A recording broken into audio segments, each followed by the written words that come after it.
Alors, pour commencer cette matinée, nous avons donc le plaisir d'accueillir Charlotte Lassus et Sarah Payen, toutes deux juristes au sein de la coordination réunification familiale du rétablissement des liens familiaux de la Croix-Rouge, qui a pour mission de soutenir les personnes ayant été séparées de leurs proches en raison d'un conflit armé, d'une situation de violence, d'une catastrophe naturelle ou du parcours d'exil. Le RLF propose un accompagnement des personnes dans la recherche de leur famille, dans le rétablissement et le maintien du contact avec elles, grâce au réseau mondial des liens familiaux, mouvement Croix-Rouge, Croissant-Rouge, qui est véritablement unique au monde. Donc, une fois maintenu le contact avec le proche retrouvé, la coordination réunification familiale accompagne les bénéficiaires d'une protection internationale en France et leurs familles dans la procédure de réunification familiale.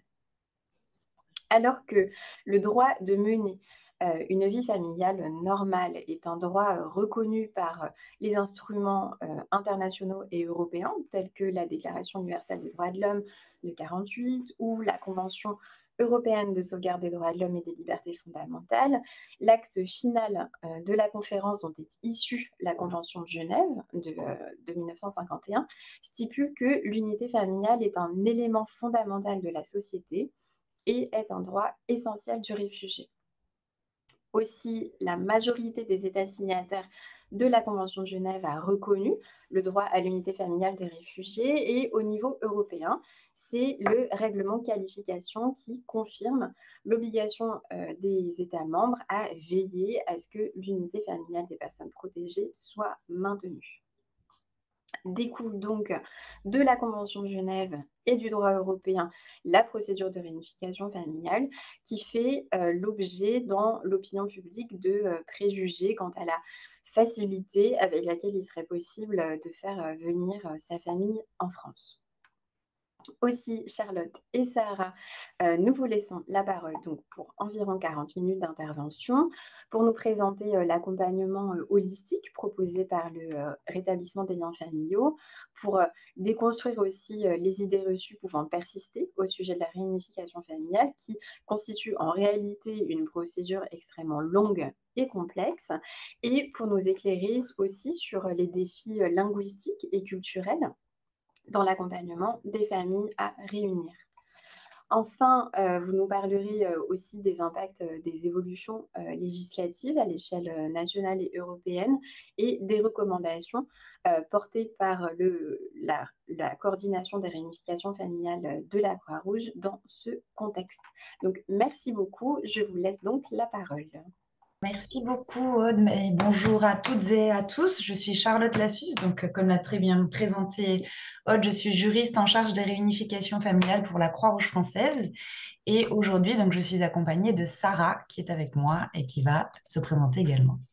Oui, Sarah, enchantée à toutes et à tous. Sarah Payen, effectivement, et on est ravis avec Charlotte de pouvoir vous parler avec sobriété de la réunification familiale. Ça va pas être une formation sur ce qu'est la réunification familiale, mais on espère vous éclairer et pouvoir répondre à vos questions après.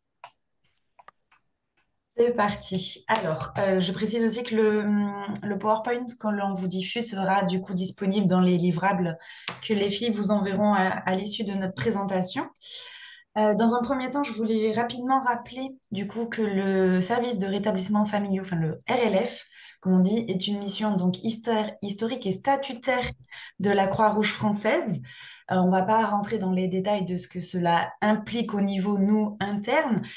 Juste pour vous dire qu'en fait, c'est une mission, comme l'a rappelé Aude, qui doit être exercée normalement par toutes les sociétés nationales et les délégations du Comité international de la Croix-Rouge et du Croissant-Rouge à l'étranger, selon évidemment leurs capacités et leurs ressources.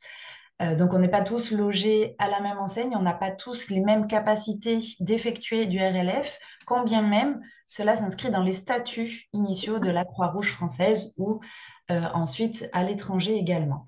Pour nous, il s'agit d'une démarche qui est absolument confidentielle, gratuite et sans distinction du statut administratif, au moins sur la partie recherche des proches disparus et ensuite maintien du lien. On verra évidemment que sur les réunifications familiales, on est sujette à respecter un certain nombre de conditions et de législation en la matière.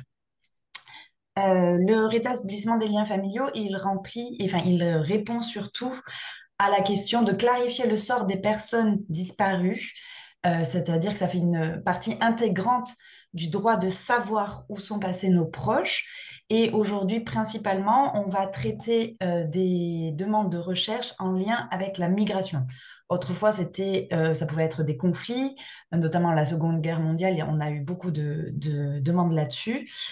Aujourd'hui, on est davantage sur des conditions humanitaires stricto sensus, donc soit des conflits armés, des déplacements de population ou alors des catastrophes naturelles. À juste titre, Aude l'a présenté tout à l'heure, nos activités se distinguent, on va dire, dans trois missions au sein de notre activité, pardon, prévenir la rupture de contact et maintenir le lien familial quand c'est possible. Donc, on va développer des outils, on va faire passer des messages de prévention pour que les personnes puissent conserver le contact avec leurs proches. Si ce n'est pas le cas, si le contact a été rompu, on va effectuer des demandes de recherche, soit à l'étranger, soit sur notre territoire en hexagone. Et enfin, lorsqu'il y a match, comme nous disons dans notre jargon, lorsque le contact est rétabli, on va passer à l'étape d'après, c'est-à-dire celle qui nous intéresse aujourd'hui et qui nous rassemble, réunir les familles. Sur ce point-là, je vais laisser la parole à Sarah. Alors, comme l'a justement dit Aude dans son introduction, effectivement, la procédure de réunification familiale est régie par de nombreux textes, notamment aussi à l'échelle internationale et européenne. On vous a juste mis effectivement dans ce PowerPoint certains textes. Je ne vais pas rentrer dans le détail, ce n'est pas un cours de droit, mais évidemment, il y a l'article 8 de la Convention européenne des droits de l'homme, qui est l'article qui régit la vie privée, la vie familiale. On l'utilise beaucoup pour faire valoir le droit de la réunification familiale pour les personnes concernées.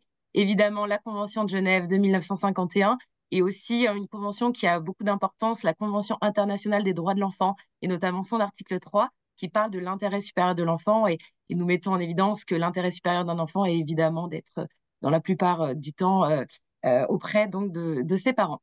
Je voulais juste, avant de commencer notre intervention et de vous questionner, parce que ça va être interactif, vous faire un distinctif entre deux procédures qui souvent, malheureusement, sont confondues et le code, le fameux CESEDA, le code relatif aux étrangers en France, confond ces deux procédures dans son écriture des articles.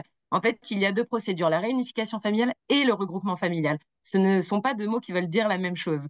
La réunification familiale, c'est une procédure pour les personnes bénéficiaires d'une protection internationale, c'est-à-dire les personnes réfugiées, les personnes qui ont la protection subsidiaire, mais également les apatrides. Alors que le regroupement familial, c'est une procédure où on peut évidemment aussi avoir ses proches qui peuvent venir en France, mais cela concerne les personnes étrangères qui ont un titre de séjour qui ne concerne pas du tout les champs liés à l'asile. Donc, c'est une procédure distincte et il y a des conditions qui diffèrent. C'est notamment pour le regroupement familial, il faut être titulaire d'une carte de séjour, une validité de plus d'1 an et avoir des ressources matérielles suffisantes avec un barème qui est exposé. Donc voilà, aujourd'hui, on va travailler que sur la question de la réunification familiale, mais attention à ne pas mélanger donc les mots parce que deux procédures distinctes. Merci Sarah. On va continuer du coup tous ensemble pour essayer de déconstruire un petit peu les idées reçues autour de cette procédure-là, de la réunification familiale, mais aussi des personnes éligibles. Alors, effectivement, la première question que vous avez posée, c'est sur le fait de savoir si la personne protégée BPI donc, doit avoir un logement suffisamment grand pour accueillir sa famille. Eh bien, la réponse, c'est qu'il n'y a pas cette condition. En fait, contrairement au regroupement familial, je vous disais, il y a des conditions différentes où il faut des ressources matérielles. La réunification n'impose pas d'avoir un type de logement spécifique. Et il n'y a pas non plus de conditions de ressources. Après, il faut aussi se dire que dans la réalité, quand une personne n'a pas de logement au moment où sa famille va arriver, ça peut compliquer effectivement les choses. Mais il n'y a pas d'obligation, il n'y aura jamais de question en ce sens. Voilà pour cette question, mais je pense que vous aviez globalement bien répondu, il me semble. Tout à fait. Ok, sur la deuxième question, c'était de savoir si la personne protégée, donc dans notre jargon BPI, qui signifie bénéficiaire d'une protection internationale, peut être réunie donc avec quel membre de la famille. Vous avez répondu à juste titre là-dessus, et nous, on voudrait juste apporter une petite distinction selon savoir si l'âge, pardon, de la personne qui est protégée en France. On va se concentrer d'abord dans la première hypothèse de savoir si la personne BPI est majeure. Dans ce cas-là, elle pourra faire venir son conjoint, son conjointe ou concubin, concubine. Il n'y a pas d'obligation là par rapport au regroupement familial, par exemple, d'union civile. Si on rapporte la preuve d'une vie antérieure commune et suffisamment stable, cela peut suffire pour être éligible à la procédure de réunification familiale. Ensuite, pour les enfants donc de la personne majeure, on va pouvoir aller jusqu'aux enfants mineurs, jusqu'à leur veille, la veille de leur 19e anniversaire. Et ça, c'est un point de distinction qui est très important également par rapport du coup aux personnes des pays qui seraient mineures.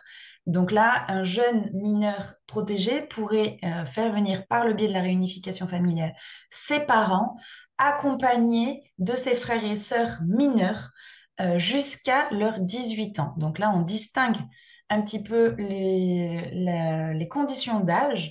Ce qui est très important aussi, c'est de savoir que la fratrie seule ne peut pas être réunie avec le mineur protégé en France. Ce n'est pas du tout prévu par le cadre légal français. Donc voilà, donc c'est ce petit focus-là, c'est de savoir, de distinguer l'âge de la personne qui est protégée avec vous en France. Alors, à la question de savoir où est-ce que la demande de réunification familiale doit être introduite, pardon, je pense que vous avez majoritairement bien répondu. Il s'agit effectivement d'une procédure qui a initié à l'étranger, dans le pays de résidence des membres de la famille éligibles à la procédure. C'est-à-dire, par exemple, une personne qui a donc ses enfants qui sont en République démocratique du Congo, et ben, ces enfants vont s'approcher de l'ambassade de France à Kinshasa. C'est une procédure qui s'initie à l'étranger dans un premier temps. Ensuite, de savoir si la procédure de réunification familiale est gratuite ou non. Alors là, j'ai vu que ça prêtait un petit peu à confusion. La majorité, je pense, vous avez répondu vrai. Et en fait, dans la réalité, on va se rendre compte qu'il y a plusieurs frais qui peuvent s'ajouter ou qui peuvent se succéder tout au long de la procédure de réunification familiale. Tout d'abord, en amont du dépôt de la réunification familiale, il va y avoir le besoin de présenter certains documents d'état civil. Ces procédures peuvent être très, très, très coûteuses selon le pays dans lequel on se trouve. Ensuite, l'ambassade de France et les autorités françaises vont exiger que ces documents-là, ces documents originaux, soient traduits en français ou alors peut-être en anglais selon le pays dans lequel on se trouve, ce qui va supposer des frais de traduction supplémentaires que la famille doit donc du coup absorber. Ensuite, on va se rendre compte que lors du dépôt à l'ambassade de la demande de réunification familiale, la famille va devoir s'acquitter de frais de visa, mais aussi de frais de service en passant, du coup, quand les ambassades passent par des prestataires privés, les modalités de prise de rendez-vous vont s'effectuer via ces prestataires-là, et ce sont aussi donc des modalités payantes, des frais qui s'ajoutent aux frais de taxe de visa. Ensuite, je reviendrai sur les frais de chancellerie parce que ça va supposer du coup que les personnes n'aient pas, par exemple, de passeport et aient besoin d'un titre de voyage. Donc, ce sera un laissez-passer consulaire qui est également payant. Donc, ce sont, vous voyez, des frais qui se cumulent. Sarah a évoqué par exemple le cas du dépôt au Congo, mais imaginons que ces ressortissants congolais se soient déplacés par exemple au Rwanda ou alors en Ouganda, de par la migration ou juste un déplacement à l'international. En fait, on va du coup supposer que des frais de transit vont s'ajouter également, c'est-à-dire des visas d'entrée dans ces pays-là et ensuite des visas de sortie, l'autorisation de sortie du pays de transit est bien souvent aussi monnayée. Donc, vous voyez, ça s'ajoute également tout au fur et à mesure de la procédure. Et enfin, et non des moindres, les frais de logistique. Une fois que les visas sont délivrés, bien entendu, il y a un énorme coût pour la famille à absorber qui constitue les billets d'avion pour l'arrivée en France. Donc, en réalité, quand bien même on pourrait penser que cette procédure est totalement gratuite, vous pouvez tout à fait constater par vous-même que là, un certain nombre d'obstacles, et notamment financiers, se cumulent tout au long de cette procédure-là. À la question de savoir si un demandeur d'asile peut initier la procédure de réunification familiale, je vous réponds que non, ce n'est pas possible parce qu'une des conditions premières de ce droit, c'est le fait d'avoir la protection internationale, donc de justifier du titre de séjour correspondant de la protection accordée par l'OFPRA. Toutefois, et c'est les recommandations que l'on fait avec Charlotte quand on est questionné à ce sujet, une personne qui peut être en procédure d'asile et qui attend la décision peut déjà anticiper et commencer à constituer son dossier dans l'optique d'une protection future pour gagner du temps. Et c'est-à-dire qu'elle peut se dire, OK, il faut que mes enfants aient des passeports ou aient des actes de naissance. Je n'en ai pas. Je vais essayer de voir comment les obtenir et essayer de penser à toute cette logistique-là. Comme l'a dit Charlotte juste il y a quelques secondes, c'est parfois coûteux. Donc, anticiper potentiellement ces aspects-là ou aussi, et c'est un aspect important de la réunification familiale, au-delà de prouver la filiation avec la personne concernée en France, il faut aussi prouver les liens familiaux, à savoir que malgré la séparation, malgré le fait d'être dans des pays différents, les liens persistent par rapport, par exemple, à des échanges téléphoniques, à des transferts d'argent qui sont effectués. Donc, toutes ces choses-là, on peut les dire aux personnes et leur dire, OK, ce n'est pas possible pour le moment, mais conservez tous vos transferts d'argent de côté. Faites des captures d'écran de vos conversations. Comme ça, le jour où vous avez la protection, on peut commencer à constituer votre dossier. Donc, voilà, ce n'est pas possible dans les faits, mais on peut anticiper un peu les questions de réunification familiale. Merci. Ensuite, à la question, puis-je faire une demande de réunification familiale alors qu'un de mes enfants a disparu? Les réponses étaient plus mitigées. Et on va essayer d'éclaircir un petit peu tout ça, notamment de par notre ADN et notre appartenance au RLF. De notre côté, évidemment qu'on va pouvoir introduire les demandes de réunification familiale, même si un membre de la famille est disparu. Par contre, je voudrais attirer votre attention sur un certain nombre de difficultés que cela pourra entraîner. En réalité, le principe de la réunification familiale est de réunir les cellules familiales entières. Dans le cadre légal, il n'est pas possible de choisir tel ou tel membre de sa famille et de ne pas faire venir les autres. La réalité, évidemment, est tout autre, vraiment très différente. Et de par nos témoignages du RLF, on peut évidemment vous dire que l'on accompagne beaucoup de familles dont certains proches sont disparus et sont toujours portés disparus à l'heure actuelle où on dépose les demandes de réunification familiale, ou alors peut-être pourrait être décédé, mais la famille n'a pas pu obtenir de documents d'acte de décès, tout simplement, par exemple, je pourrais vous parler du contexte au Soudan. Quand le conflit armé a recommencé, s'est intensifié, bon nombre de personnes sont décédées et n'ont pas pu être enregistrées comme telles par les autorités soudanaises, ce qui va du coup entraîner un certain nombre de difficultés par la suite pour introduire la procédure. Ce que nous, on pourrait du coup recommander, c'est vraiment de justifier le maximum ces disparitions ou ces décès-là en apportant le plus de faisceaux d'indices, comme le disait Sarah tout à l'heure, soit de le rassembler pendant la demande d'asile, soit du coup de le préparer pour la procédure de réunification familiale et de réunir donc pour nous, ce serait par exemple des témoignages, des articles de presse internationale, des reportages, des choses comme ça, qui pourraient du coup corroborer les déclarations du demandeur et du coup expliquer que la composition familiale peut différer entre ce qui a été dit pendant la demande d'asile et la réalité de la demande de réunification familiale pour les membres de sa famille, dont des personnes disparues. On peut aussi penser qu'en fait, les autorités, nous, c'est ce que l'on constate de notre côté, c'est que désormais, il y a une réelle vigilance sur la composition familiale. C'était déjà le cas avant, il n'y avait pas à discuter de ce point-là, mais on peut constater un certain changement ou en tout cas une vigilance beaucoup plus accrue sur la composition familiale et sur les dépôts de demande de visa, donc de savoir est-ce que la cellule familiale est complète, est-ce qu'il y a des disparitions. Voilà, donc nous, on vous invite à maximiser les chances de ces dossiers-là en apportant le plus de preuves et en essayant de rassembler le plus de preuves possible de ces contextes un petit peu particuliers. Alors, sur cette question, j'ai vu qu'il y avait beaucoup de divergences, à savoir si est-ce que une procédure de réunification familiale peut être initiée sans document d'état civil ni passeport. On a voulu mettre cette question avec Charlotte parce qu'on a entendu beaucoup, parfois, de mauvaises informations qui étaient données aux personnes et qui a pu retarder leur demande de procédure de réunification familiale. Donc, c'était important de l'évoquer. Techniquement, évidemment, le passeport et les documents d'état civil sont les documents officiels qui sont utiles à une demande de réunification familiale. Mais il y a des cas où les personnes n'ont pas ces documents et n'ont aucun moyen de les obtenir. Typiquement, le cas de personnes euh, réfugiées rwandais qui sont dans un camp de réfugiés, donc en Ouganda, ils n'ont pas la possibilité, c'est un exemple parmi tant d'autres, hein, ils n'ont pas la possibilité d'avoir de passeport parce qu'ils sont réfugiés de leur pays dans un autre pays et ils n'ont pas la possibilité de s'approcher de leurs autorités pour des actes de naissance.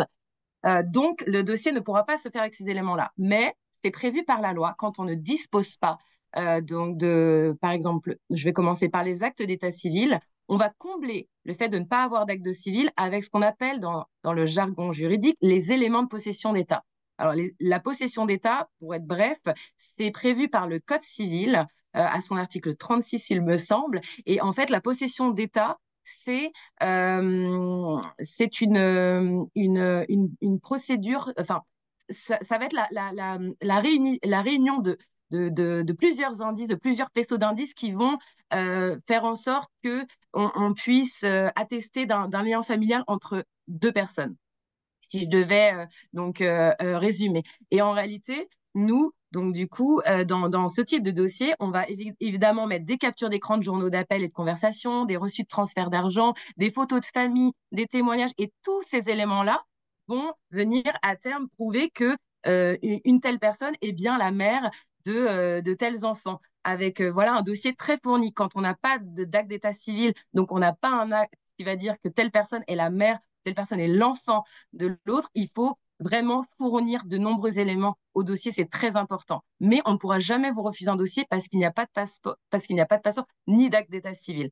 Concernant le passeport, évidemment, au moment où les personnes auront un visa, il faudra bien un document de voyage. Et les ambassades, et Charlotte l'a dit, peuvent délivrer ce qu'on appelle un laissez-passer. En réalité, c'est quoi? C'est un passeport juste pour un aller en France. Il sera utile une fois, c'est imprimé sur une feuille A4. Ça nécessite des frais, c'est 55 euros par laissez-passer. Mais donc, ce qu'on voulait vous dire, c'est que s'il n'y a pas de passeport, il faut faire une demande de laissez-passer. Donc, il faut l'écrire quand on dépose la demande de réunification familiale et à la fin, au moment de la délivrance du visa, le réévoquer. Et quand il n'y a pas d'acte d'état civil, il faut un maximum montrer par tout moyen les preuves de lien avec la personne en France. Donc voilà, surtout ne pensez pas que ce n'est pas possible quand il manque ces documents-là. Et évidemment, comme on l'a inscrit, tous les documents produits dans la langue d'origine doivent être traduits en français parce que vous allez déposer une demande de réunification familiale auprès d'une ambassade de France. Donc, ils ont besoin de comprendre à minima ce qui est écrit. Dans certains contextes, les traductions anglaises suffisent, mais dans la mesure du possible, il faut que les documents soient en français. Voilà pour toutes les questions. Il me semble qu'on a fait Le le tour. tour. Tout à fait. On va juste revenir brièvement sur deux points. Déjà, vous présenter le fait que la procédure de réunification familiale, on ne l'a volontairement pas évoquée avant, mais il s'agit donc d'une demande de visa long séjour par personne qui doit être effectuée, comme l'a présenté tout à l'heure Sarah, auprès de l'ambassade de France dans le pays dans lequel la famille se trouve. Peu importe si la famille est dans son pays d'origine ou dans un pays dit de transit parce qu'ils se sont déplacés à l'international, on va vraiment systématiquement se rapprocher de l'ambassade de France, là où on se trouve, pour pouvoir déposer la demande de visa. Et juste par exemple, un petit focus Sur l'Afghanistan, pour vous donner cet exemple-là, l'ambassade de France, du coup, à Kaboul, n'est plus compétente pour délivrer des visas de long séjour au titre de la réunification familiale. Donc, les ressortissants afghans doivent soit se déplacer au Pakistan, en Iran ou en Inde pour déposer leur demande de visa auprès des ambassades de France compétentes. Voilà. Et il y a plusieurs exceptions en ce sens. On ne va pas les évoquer aujourd'hui. Donc, c'est juste, si vous devez garder quelque chose en tête, c'est que les personnes doivent vraiment se rapprocher de l'ambassade de France, du pays dans lequel elles se trouvent. Voilà. Et là, rapidement, sinon on ne va pas pouvoir aborder tous nos sujets. Alors, je vais pas rentrer dans le détail. On sait, comme on l'a dit Charlotte, on va vous envoyer la présentation. Là, on a voulu vraiment vous faire un tableau résumé des critères d'éligibilité, enfin, qui sont les personnes concernées, parce que c'est souvent des questions que nous on a, donc vous pourrez garder ça auprès de vous. Donc, comme l'a dit Charlotte, je vais brièvement le dire en deux, trois phrases, mais il faut vraiment distinguer à quel moment la personne a introduit sa demande d'asile en France.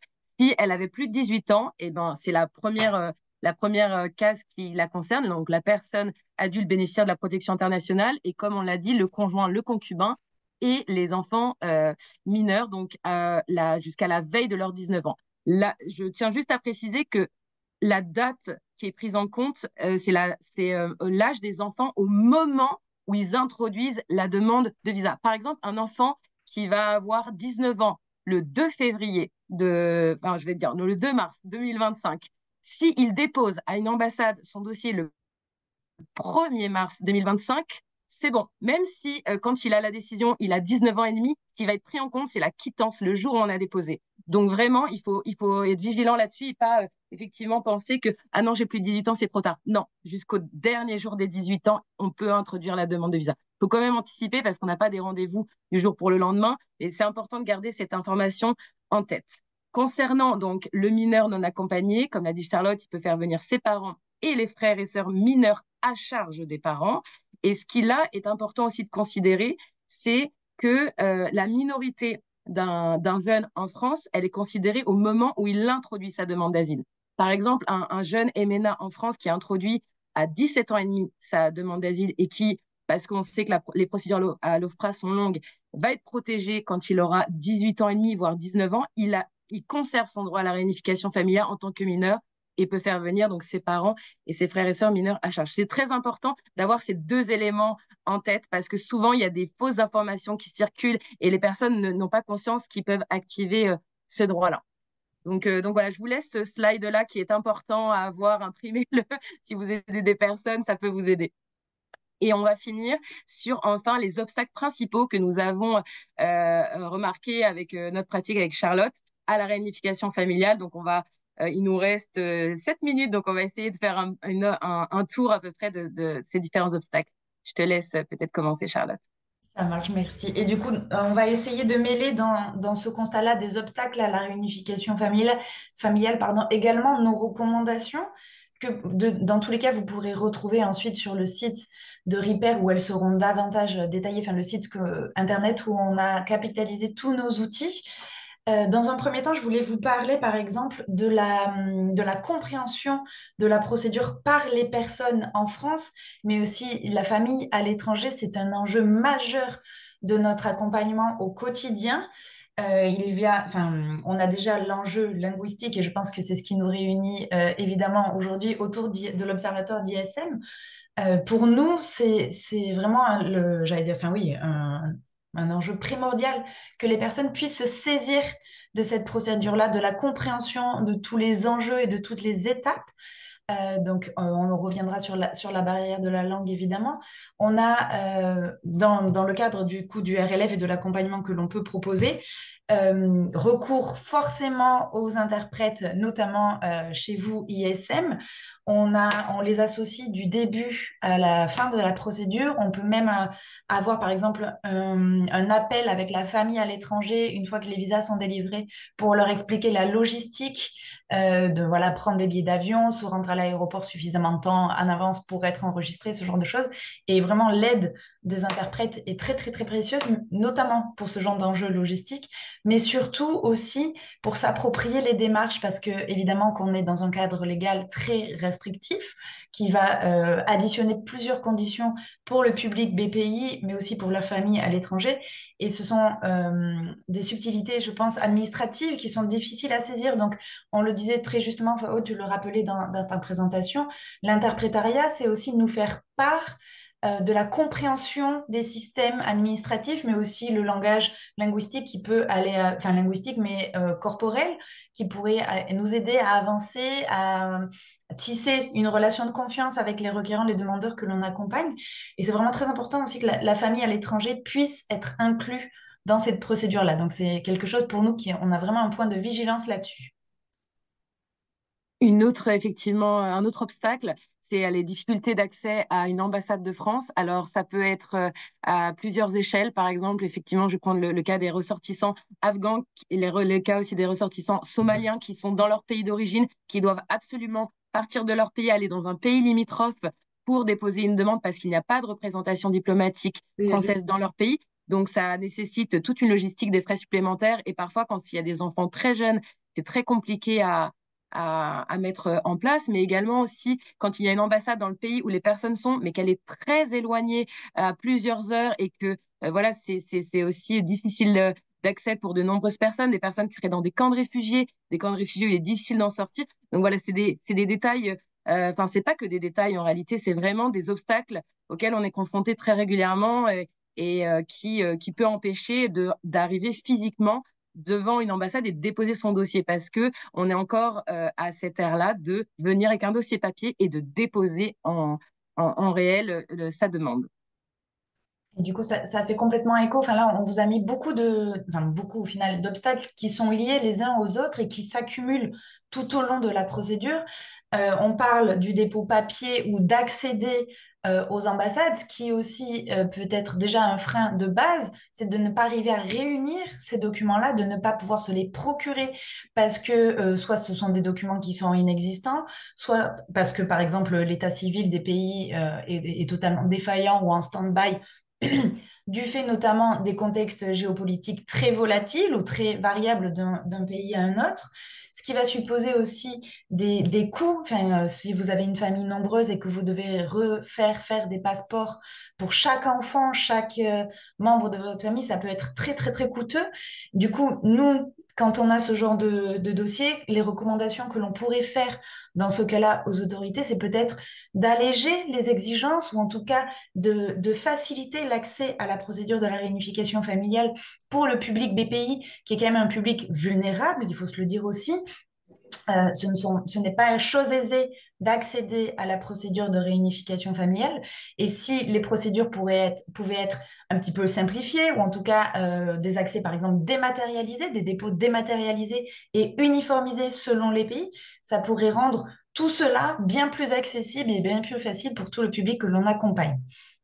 Et évidemment, on vous donne quelques exemples, mais ils sont loin de. Enfin, on a de multitudes d'exemples parce que je vois dans le chat la question des Érythréens. Évidemment aussi, les Érythréens doivent partir d'Érythrée pour aller déposer dans un pays limitrophe. Donc, on vous donne que quelques exemples, mais on est conscient de ces nombreuses situations. Je voulais aussi parler de la barrière du numérique parce que même si on vient de vous l'évoquer, il faut venir avec un dossier papier auprès d'une ambassade de France. Il y a aussi des démarches à faire en amont et tout au long de l'intégration aussi en France qui passent par le numérique à présent, notamment pour le dossier de demande de visa, il faut un formulaire France Visa qui est un formulaire administratif où on fait une demande et qu'on complète, qui est pas forcément très instinctif. Nous, on les remplit tous les jours, enfin ou très souvent, donc on se dit que c'est assez compliqué pour une personne qui maîtriserait pas la langue, par exemple, mais il y a aussi la prise de rendez-vous qui se fait exclusivement en ligne à présent et qui est pas aisée parce qu'on nous-mêmes, on a des difficultés très régulièrement à prendre des rendez-vous. Et on se rend compte qu'effectivement, la barrière du numérique est un problème pour certaines personnes qui sont un petit peu éloignées de ces aspects-là. Et puis quand les personnes arrivent avec le visa et qu'il faut évidemment aller sur la nef pour transformer ce visa et avoir un titre de séjour, on voit aussi de nouveaux blocages. Donc c'est vraiment une chose qu'on a remarqué qui complique aussi les demandes. Mais je voulais aussi parler de la barrière de la langue parce que nous accompagnons souvent des familles qui sont dans des pays qui ne sont pas leur pays d'origine et qui se retrouvent à ne pas parler la langue du pays et qui ne parlent pas non plus le français et qui se retrouvent dans une situation de complexité devant l'ambassade de France parce qu'ils n'arrivent pas à se faire comprendre et parfois quand on se fait pas comprendre, bah, on peut se voir refuser l'accès, etc. Donc vraiment l'enjeu de la langue, c'est quelque chose qui nous occupe beaucoup avec Charlotte, d'essayer de rendre les choses simples quand parfois elles sont compliquées et voilà, je vais rester quand même positive. Il est 25, donc on n'a pas eu le temps peut-être de tout dire, mais on a respecté le timing. Merci beaucoup, Sarah et Charlotte.